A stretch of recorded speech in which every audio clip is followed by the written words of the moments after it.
Hello buddies, welcome to our channel Rishika constructions. ఇప్పుడు మీకు చూపిస్తుంది ఏంటనుకున్నారు, వాటర్ ట్యాంక్ ఎంఎస్ స్టేజింగ్ అనమాట.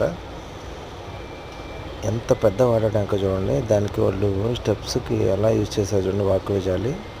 మీరు కనుక పెద్ద పెద్ద కన్స్ట్రక్షన్కి వెళ్తే మీకు ఇలాగే చేస్తారనమాట. ఎందుకంటే సపరేట్ లిఫ్ట్స్ ఉండవు అండ్ ఓన్లీ ఒక్క వాటర్ ట్యాంక్ కోసమే లిఫ్ట్ ప్రొవిజన్ అనేది చేయరు. ఒక 15 అబోవ్ ఫ్లోర్స్ అయితే డైలీ ఒక 100 మెంబర్స్ అలా వెళ్తున్నారంటే అలాగే వాళ్ళు లిఫ్ట్ ప్రొవైడ్ చేస్తారు. బట్ ఇలా వాటర్ ట్యాంక్స్ ఎక్కడ చేయరనమాట. ఓకే, మీరు చూస్తున్నారు కదా, ఇంత స్టేజింగ్ మెటీరియల్ కావాలన్నమాట. ఎవరైతే క్యూఎస్ వాళ్ళు ఉన్నారో వాళ్ళు డిజైన్ చేయాలనుకుంటే ఈ ఇమేజ్ని మీరు రెఫరెన్స్గా తీసుకోవచ్చు.